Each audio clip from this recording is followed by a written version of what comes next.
പ്രിയമുള്ളവരെ, പണ്ട് കാലത്ത് നമ്മുടെ വീടുകളിൽ ഉണ്ടായിരുന്ന ഒരു ശീലമാണ് കൊച്ചു കുഞ്ഞുങ്ങൾക്ക് കഥ പറഞ്ഞു കൊടുക്കുക എന്നുള്ളത്.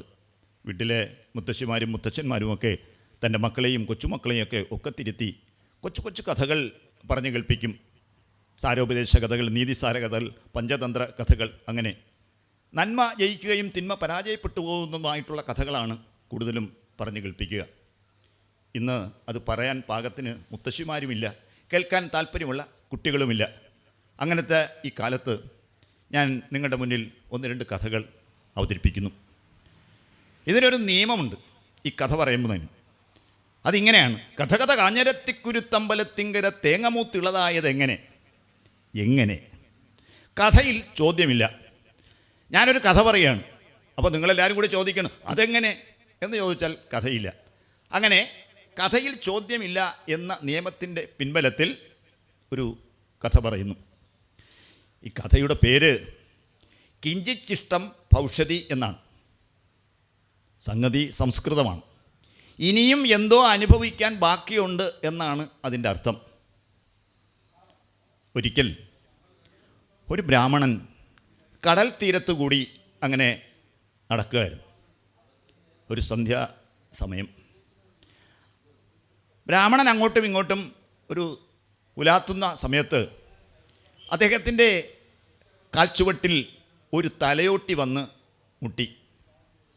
ബ്രാഹ്മണൻ ഒന്ന് നോക്കി. അത് തിരികെ പോയ തിരയോടൊപ്പം അത് വീണ്ടും കടലിലേക്ക് തന്നെ പോയി. കുറേ കഴിഞ്ഞ് വീണ്ടും അത് തിരയടിച്ച് കരയിലേക്ക് കൊണ്ടുവന്നു.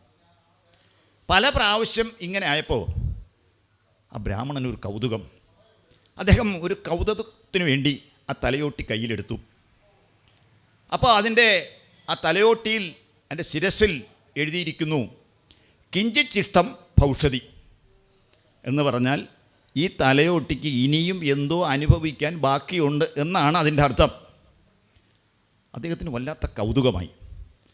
ഇനി ഈ തലയോട്ടി പുനർജനിക്കുകയോ മറ്റോ ചെയ്യുമോ? എന്തായാലും വേണ്ടില്ല. അദ്ദേഹം ആ തലയോട്ടി എടുത്തു, ഒരു ഉത്തരീയത്തിൽ പൊതിഞ്ഞു, നേരെ വീട്ടിലേക്ക് നടന്നു. വീട്ടിൻ്റെ അടുത്തെത്താറായപ്പോൾ ബ്രാഹ്മണനൊരു ശങ്ക, ഒരു സംശയം. ഇത് വീട്ടിൽ കൊണ്ടുചെന്നാൽ തൻ്റെ തൻ്റെ ഭാര്യ തന്നെ സംശയിക്കും. വേണ്ട, ഇത് മറ്റെവിടെയെങ്കിലും സൂക്ഷിക്കാം. അങ്ങനെ അദ്ദേഹം അതൊരു മരപ്പൊത്തിൽ വളരെ ഭദ്രമായി സൂക്ഷിച്ചു വെച്ചു. കൂടെ ബ്രാഹ്മണൻ ആ മരപ്പൊത്തിൽ പോയി നോക്കും. ഇങ്ങനെ പല പ്രാവശ്യം കഴിഞ്ഞപ്പോൾ ഒരു ദിവസം അദ്ദേഹത്തിൻ്റെ ഭാര്യ ഇത് കണ്ടു. ആ ബ്രാഹ്മണൻ ആ മരപ്പൊത്തിൽ കയറി നോക്കുന്നത്. അപ്പോൾ ഭാര്യയ്ക്ക് സംശയമായി, എന്തായിരിക്കും അദ്ദേഹം അവിടെ കയറി വളരെ രഹസ്യമായി നോക്കുന്നത്. അങ്ങനെ ആ അദ്ദേഹത്തിൻ്റെ ഭാര്യ അവിടുത്തെ വേലക്കാരെ വിളിച്ചു പറഞ്ഞു, നമ്മുടെ തിരുമേനി എന്തോ ആ മരപ്പൊത്തിൽ സൂക്ഷിച്ച് വെച്ചിട്ടുണ്ട്, കൂടെ കയറി നോക്കുന്നുണ്ട്, അത് നിങ്ങൾ എന്താണെന്നൊന്ന് പരിശോധിക്കണം. അപ്പോൾ വേലക്കാരെല്ലാം കൂടി ചേർന്ന് ആ മരപ്പൊത്ത് പരിശോധിച്ചു. അപ്പോൾ അതിനകത്ത് ഒരു തലയോട്ടി ഇരിക്കുന്നു. അവർ ചെന്ന് വിവരം ഭാര്യയെ അറിയിച്ചു. അവിടെ ഒരു തലയോട്ടി വളരെ ഭദ്രമായി തിരുമേനി സൂക്ഷിച്ച് വച്ചിരിക്കുകയാണ്. അപ്പോൾ അവർക്ക് സംശയമായി, ഇത് ആരുടെ ആയിരിക്കും ഈ തലയോട്ടി? ഒരു പക്ഷേ അദ്ദേഹത്തിൻ്റെ പഴയ കാമുകിമാരുടെ ആരുടെയെങ്കിലും ആയിരിക്കുമോ? വല്ലാത്ത സംശയം. അപ്പോൾ അവർ പറഞ്ഞു, അങ്ങനെയാണെങ്കിൽ നിങ്ങളൊരു കാര്യം ചെയ്യും, അതിനെ എടുത്ത് കൊണ്ടുവന്ന് കല്ലുരളിൽ വെച്ച് ഇരുമ്പൊലക്കെ വെച്ച് ഇടിച്ച് പൊടിച്ച് ഭസ്മ തൂളിയാക്കി കടലിൽ കളഞ്ഞേര്. ആ വേലക്കാർ ആ തലയോട്ടി എടുത്ത് ഇടിച്ച് പൊടിച്ച് ഭസ്മമാക്കി കൊണ്ട് കടലിൽ കളഞ്ഞു.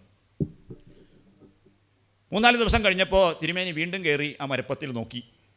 തലയോട്ടി കാണാനില്ല. ചേടാ, ഇതെന്ത് സംഭവിച്ചു? വേലക്കാരെ വിളിച്ച് ചോദിച്ചു, ഞാൻ ഇതിനകത്തൊരു സാധനം സൂക്ഷിച്ചിരുന്നല്ലോ, അതെന്ത് ചെയ്തു? അപ്പോൾ വേലക്കാർ പറഞ്ഞു, ഇവിടുത്തെ അങ്ങയുടെ ധർമ്മപത്നി ഭാര്യ പറഞ്ഞു അതിനെടുത്ത് ഇടിച്ചു പൊടിച്ച് കടലിൽ കളയാൻ. അപ്പോഴാണ് ബ്രാഹ്മണശ്രേഷ്ഠന് മനസ്സിലായത്, ആ തലയോട്ടിയിൽ എഴുതിയിരുന്നത് കിഞ്ചിച്ചിഷ്ടം ഭൗഷതി എന്നെഴുതിയിരുന്നത് എന്താണ് എന്ന് അദ്ദേഹത്തിന് അപ്പോഴാണ് മനസ്സിലായത്.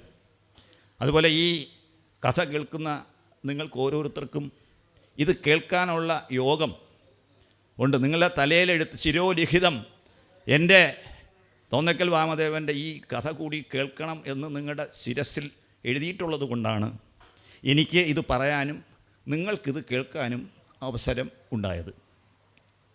ഇതാണ് ഈ കഥ.